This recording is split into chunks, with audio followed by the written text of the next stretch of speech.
Futures trading involves risk and is not suitable for all investors. Content provided in this segment is meant for educational purposes and is not a solicitation to buy or sell commodities.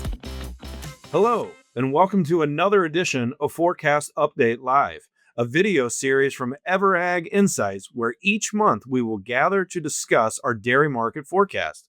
I'm your host, John Spainhour. We're joined today by Erica Medke, Matt Gould, and Phil Plord. To get us started, Erica, please run through this month's forecast and let us know what's changed. Good morning, John. Happy to be back again this month. In general, our forecast outlook is lower. Certainly, tariffs have played into that bearish sentiment in the markets, but I do think a lot of the fundamentals are coming to bear. And as we look ahead, our biggest cuts are in the butter market, most notably more than 2 dimes in some months in the nearby. But just taking 2025 down in general, we look at non-fat and cheese, we're going to take, let's say a nickel or so out of the next quarter, next half of the year. Generally, again, market sentiment feeling a bit heavy. I think there is still concern for the back half of 2025 with the new capacity. Is there going to be enough milk? We still think there is the potential for some tightness. No changes in our outlook for whey. Okay. Well, every month we ask our panel to discuss either the bear side of the story or the bull side of the story, and we alternate who gets to take each side. This month, Erica has agreed to take the bull side of the story. Erica, take it away and let us know what you're seeing out there that looks bullish. Thanks, John. And when everybody's on one side of the boat, and I feel like a lot of folks are on the bearish side, it's good to be on the other side. So as we think about what could take this market higher, certainly we've corrected lower. So we're starting from a lower base. There's a lot more upside. But I think that the real key factors here are on the supply side. That's where our big risk is in the markets. Today, my concern is in Europe. We continue to see less milk coming out of the 2 major nations in Europe. Both Germany and France are down. Whether that's blue tongue related and ongoing health challenges there, whether that's structural and we continue to see retirements. Maybe that's ongoing regulatory costs that we're just not seeing more farms. Whatever way you want to look at it, we are seeing less milk and a concern going on for Europe. And I think as the world's largest milk producing region, that's a concern. Even in the short term, we are feeling a bit of a squeeze in the butter market in Europe, and that can have the consequence of spilling over into the world market. I think back here at home in the United States, my concern is cows. We did see cattle number in January on the lighter side, the U.S. herd down 40,000 cows. And if you've been watching slaughter rates over the last 2 years, we continue to send fewer and fewer cows into slaughter, which implies that our herd is getting older. So if we get to a situation where prices get too low, farmers aren't seeing the profitability. And I wouldn't necessarily say we're quite there yet. Maybe $17 starts to feel a pinch. If we start pushing towards $16 or $15 a hundredweight on the farms, does that pencil out for sending more cows to slaughter? And certainly with beef prices have corrected over the last couple of days, along with the rest of the commodity markets. But cull cows still have a strong value. And that might be an easy off-ramp, either for a couple of old cows or maybe even some herds to be able to say, this milking thing isn't for us anymore. So I would say there is still a concern, particularly in the back half of 25, as we see farms adjust to tighter profitability, tighter margins, that it could very easily see fewer cows hanging around at a time when the industry is looking for more milk. Okay, thanks, Erica. Matt, you've agreed to take the bear side of the story.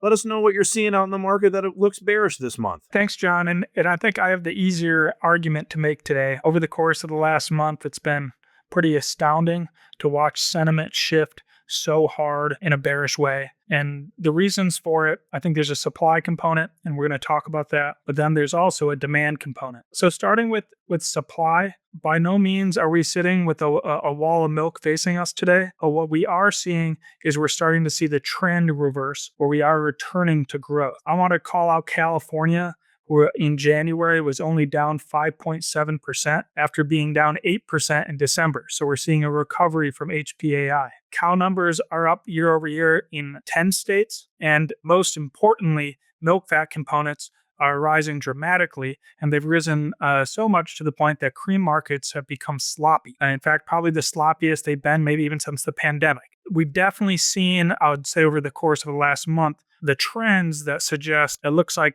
the supply side of this market is becoming looser. At the same time, we have been having new plants ramp up in New York, Kansas, Texas, and South Dakota. And I think we've started to feel the impact of those plants on our cheese market specifically. But when we go and we add up to see how full are those plants, we're less than a third.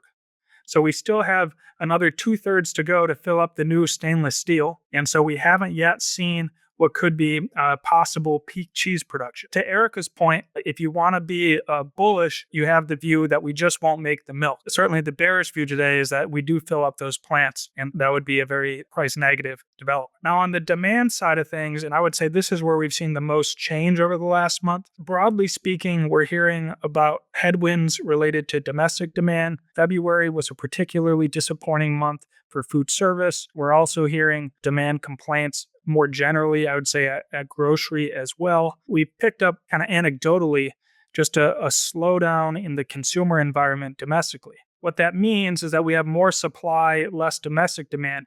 We are very dependent on export markets right now for cheese, butter, and whey. And now with retaliatory tariffs from China and potential retaliatory tariffs from Mexico, up in the air anyways, the export side remains a very large wild card.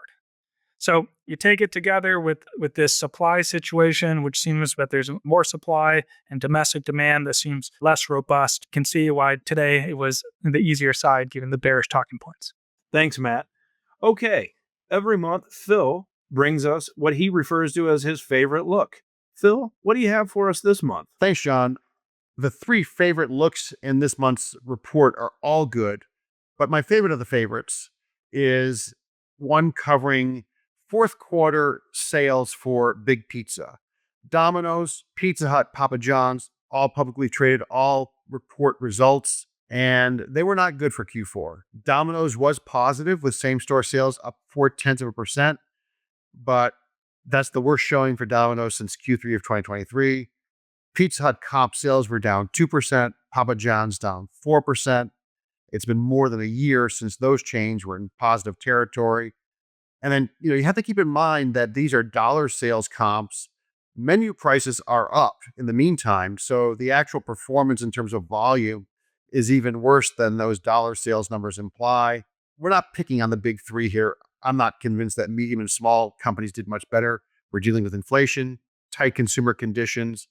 And we watch these numbers because pizza is a huge consumer of cheese.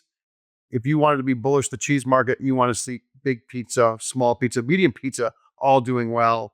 And that doesn't seem to be the case in Q4, or wasn't the case in Q4.